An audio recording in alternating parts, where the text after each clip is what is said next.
Bonjour à tous. Alors, je me présente, je m'appelle Fine-Marie, je suis, interne en neurologie à Paris et aujourd'hui, on va faire, une conférence de neurologie qui focalise surtout sur les neuropathies périphériques, les maladies neurologiques liées à l'alcool, les mouvements anormaux et les démences. Donc l'objectif de cette conférence, c'est vraiment, et bien déjà de vous apprendre à raisonner de la façon dont on raisonne en neurologie. Parce que c'est vraiment, c'est souvent pour ça que ça fait un peu peur aux étudiants au début, on ne sait pas trop comment aborder cette spécialité-là. Alors que si vous avez, les idées claires sur étape par étape comment on procède, finalement vous allez vraiment vous en sortir. Donc ça, c'est vraiment l'objectif principal de cette conf, un petit peu désacraliser l'aspect et vous donner du plaisir, à avoir le raisonnement de la neuro. Et après, je focalise sur des items qui sont parfois considérés comme un peu plus difficiles pour les étudiants, les neuropathies périphériques notamment, donc on va passer un peu de temps là-dessus. Première chose, je vous mets mon mail, en bas, ici, en bas à droite de la diapo. N'hésitez pas à le noter et si vous avez, la moindre question, je suis disponible pour répondre, en tout temps, donc n'hésitez pas. Voilà, donc le plan de la correction de cette conférence, c'est en première partie les neuropathies périphériques avec un focus sur le syndrome de Guillain-Barré. Ensuite, on va passer à la myasthénie, aux maladies neurologiques liées à l'alcool. Dans un quatrième dossier, on fera la maladie de Parkinson et un point sur les mouvements anormaux. Le cinquième dossier focalise sur la SLA et enfin, on fait un point sur les démences, qui est un sujet de plus en plus populaire. Donc, c'est pas mal d'avoir des notions là-dessus. Ok, donc premier dossier, neuropathie périphérique. Neuropathie périphérique, je reviens un petit peu en arrière. Comme je vous disais, c'est vraiment un des dossiers qui fait le plus peur.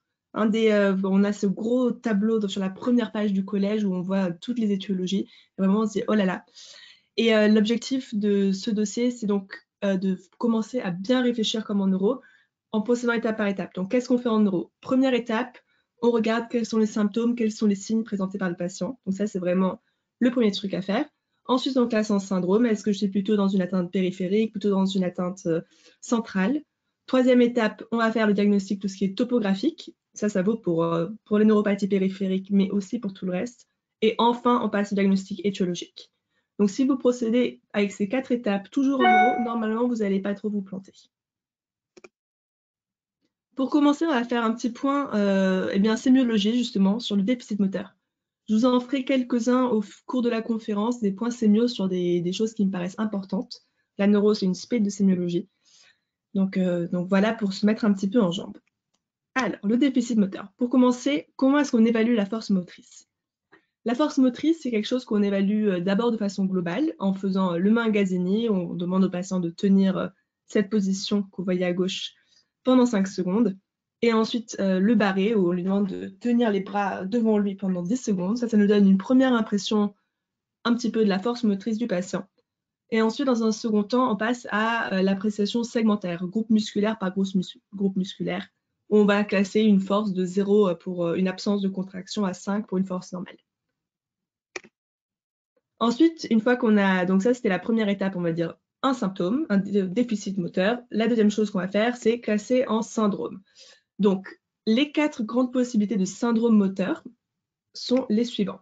Le syndrome pyramidal, le syndrome neurogène périphérique, la jonction neuromusculaire et le syndrome myogène. Comme vous voyez, c'est un petit peu, si on retrace le trajet du cortex jusqu'au muscle, finalement, ça correspond aux différentes atteintes. Pyramidal, quand c'est le neurone moteur qui est touché. Ensuite, hop, le deuxième motoneurone qui, après la synapse au niveau de la moelle, va donner le nerf périphérique. Ensuite, ça va aller faire jonction avec le muscle, jonction neuromusculaire, et enfin on a le muscle. Donc, c'est les 4 stades. Ces 4 grands syndromes moteurs, ils ont des signes bien spécifiques pour chacun. Dans le syndrome pyramidal, vous avez une atteinte au niveau central. Donc, ce que vous aurez, c'est une augmentation des réflexes qui sont dits vifs. Ils peuvent également être diffusés. Polycinétiques. Donc, polycinétique, c'est que si vous tapez le réflexe, vous pouvez déclencher plusieurs, on va dire, réponses de réflexe lorsque vous tapez sur le genou, par exemple. Le côté diffusé, c'est si vous tapez un réflexe, vous pouvez engendrer un réflexe dans une autre zone.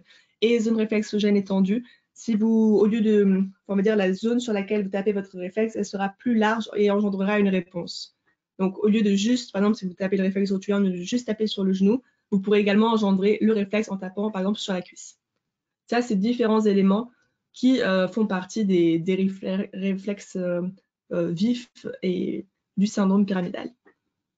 Ensuite, dans le syndrome pyramidal, on a une spasticité.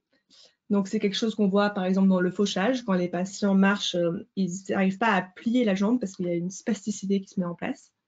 Et la trophicité, elle est bien. Les muscles, ils ont une bonne consistance, ils ont une bonne trophicité. Ensuite, le versant totalement opposé au syndrome pyramidal, c'est le syndrome neurogène périphérique. Là, on n'est plus au niveau central, on est à la périphérie. C'est le deuxième neurone qui est touché. Donc, dans ce cas-là, les réflexes, ils sont diminués, abolis. Ils peuvent être présents dans les premières 72 heures, notamment après... ouais, enfin, il y a un certain petit délai avant qu'il diminue, mais après 72 heures, c'est vraiment quelque chose d'extrêmement présent, quelque chose à quoi vous pouvez vraiment vous filer. Dans un syndrome neurogène périphérique, les réflexes seront abolis. Ensuite, vous avez une diminution du tonus et sur le plan musculaire, vous avez une amyotrophie qui se met en place, donc une perte de masse musculaire, avec également des fasciculations. Vous voyez une espèce de contraction autonome du muscle, vu qu'il n'y a plus cette entrée nerveuse, les fibres musculaires, elles deviennent un peu hyper excitables et elles vont pouvoir se contracter toutes seules, on va dire, pour celles qui sont encore fonctionnelles. La troisième étape, c'est le syndrome de la jonction neuromusculaire. Là, c'est le point de connexion entre le nerf et le muscle, c'est la jonction. Donc là, à un instant T, votre examen, il peut être parfaitement normal. Ce qui est vraiment très évocateur, c'est si vous avez une fatigabilité qui se met en place, que en faisant faire un effort à votre patient, progressivement, la réponse va diminuer dans le temps. Parce que la jonction neuromusculaire, c'est là que se fait la transmission d'acétylcholine et cette acétylcholine peut s'épuiser. Et enfin, un syndrome myogène. Dans le syndrome myogène, c'est le muscle qui est touché. Donc, les réflexes seront normaux. Ici, il n'y a pas d'atteinte au niveau de l'arc réflexe neuronal. En revanche, on aura une hypotonie et surtout une amyotrophie. Parce que les syndromes myogènes, c'est des choses relativement chroniques qui se mettent en place sur des mois, voire des années, selon le tableau sous-jacent. Et donc, vraiment, on a cette fonte musculaire qui est souvent au premier plan. Alors ensuite, maintenant, donc on a fait étape signes et symptômes, on a classé en syndrome, et ensuite il faut passer à l'étape de diagnostic étiologique. Donc qu'est-ce que vous évoquez comme diagnostic devant un déficit subaigu des membres inférieurs? Il y en a plusieurs à avoir en tête. Et les plus importants que vous allez voir, notamment, enfin, quoi que vous fassiez comme profession aux urgences, vous pouvez avoir ce type d'atteinte, donc il faut savoir les repérer. C'est le syndrome de la queue de cheval, le syndrome de Guillain-Barré et l'atteinte médulaire. Cette distinction entre, enfin cette analyse syndromique et topographique, ça c'est un schéma qui vient de votre collège, elle est très importante parce que vous le voyez, ça oriente totalement les examens que vous allez faire. Si vous avez une atteinte centrale, donc un syndrome pyramidal, une spasticité, vous allez faire une IRM. Toujours. Si c'est une hémiplégie, ça signe quelque chose de plutôt cortical, donc on va faire une IRM cérébrale. Si vous avez un syndrome alterne, on est plutôt au niveau du tronc cérébral, donc une IRM cérébrale centrée sur le tronc. Et enfin, si vous avez une paraplégie, tétraplégie, c'est qu'on est au niveau de la moelle, donc vous ferez une IRM médulaire. Mais le point commun, c'est qu'on fait une IRM. Alors que dans l'atteinte périphérique, à une exception près qui est la queue de cheval, on ne fait pas d'IRM. S'il n'y a aucun intérêt, la partie centrale, elle est totalement intacte. Donc ce qu'on fera, c'est notamment des ENMG, éventuellement des PL, des biopsies selon les cas. La queue de cheval, c'est l'exception parce qu'on voit plutôt bien les racines quand elles émergent au niveau de la queue de cheval. Et donc, l'IRM médulaire peut avoir sa place. Mais c'est vraiment le seul cas. Et ça, c'est quelque chose qui est de plus en plus important parce qu'on vous demande vraiment de hiérarchiser les examens complémentaires. Et donc, il faut avoir les idées bien claires sur qu'est-ce qui va, quand vous allez cocher un examen complémentaire, dites-vous bien, qu'est-ce que ça va m'apporter. Ok, donc après ce petit point de sémio, on passe au dossier. Alors, vous avez une patiente, Madame P, 28 ans, qui vous consulte en urgence pour des fourmillements et des douleurs qui ont débuté au pied il y a 5 jours et qui touchent maintenant l'ensemble des membres inférieurs. Elle a également une faiblesse des membres inférieurs qui s'est progressivement aggravée depuis 3 jours. Elle ne prend pas de traitement particulier, en dehors d'une contraception par Minidrill. Alors, pardon. Donc, première chose à faire, c'est bien sûr aller relever les éléments importants de l'énoncé. Donc, faire un petit peu le point pour être sûr de ne pas passer à côté des informations importantes. Cette patiente, elle a donc des fourmillements et des douleurs. Donc, potentiellement des choses un peu paresthésiques, qui ont débuté au pied. Ok, donc la topographie est intéressante à avoir en tête. Elle a également une faiblesse associée. Et le tout est plutôt d'aggravation. Donc depuis 3 jours, plutôt quelque chose de subaigu. Donc la première question, qu'est-ce que vous devez rechercher absolument à l'examen clinique? Alors, voici les réponses. Le globe urinaire, oui, en effet. Le globe urinaire, ça signe, ça va notamment vous orienter, mais pas que, vers le syndrome de la queue de cheval. C'est quelque chose qu'il faut absolument avoir en tête.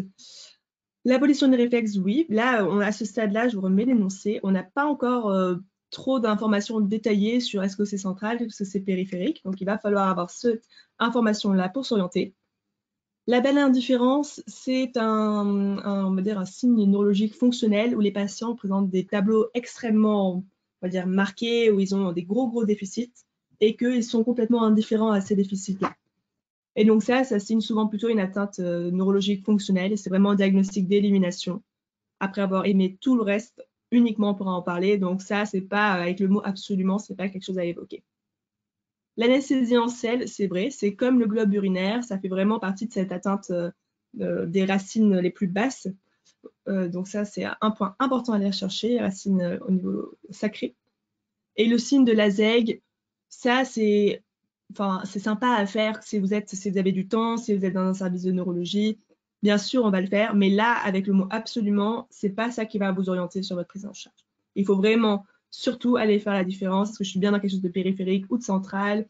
Est-ce que je suis plutôt dans un des 3 cadres diagnostiques qu'on a vu tout à l'heure? Parmi les causes de déficit subaigu des membres inférieurs, on a commencé à en parler en premier, le syndrome de la queue de cheval. Le syndrome de la queue de cheval, ça a une topographie très spécifique. C'est vraiment uniquement tout ce qui est situé en dessous au niveau de l'émergence des racines dans la queue de cheval. Donc, bien entendu, vous n'aurez pas d'atteinte des membres supérieurs. Si vous avez une atteinte des membres supérieurs, il faut évoquer un diagnostic différentiel. On n'est pas dans une queue de cheval. Les troubles sensitifs, ils sont en selle. Donc, il y a une anesthésie en selle liée au fait que cette zone, elle est innervée par les dernières racines qui émergent à ce niveau-là.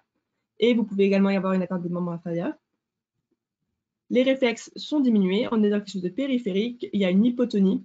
Et surtout, vraiment, le point central de la diagnostic, ça va être des troubles sphinctériens qui sont au premier plan. Chez certains patients, on peut avoir des troubles sphinctériens qui prédominent avant qu'il y ait quoi que ce soit comme autre symptôme. Il y aura des troubles sphinctériens. Ensuite, le deuxième tableau qu'il faut avoir en tête pour le déficit subaigu des membres inférieurs, c'est Guillain-Barré. Cette fois, la topographie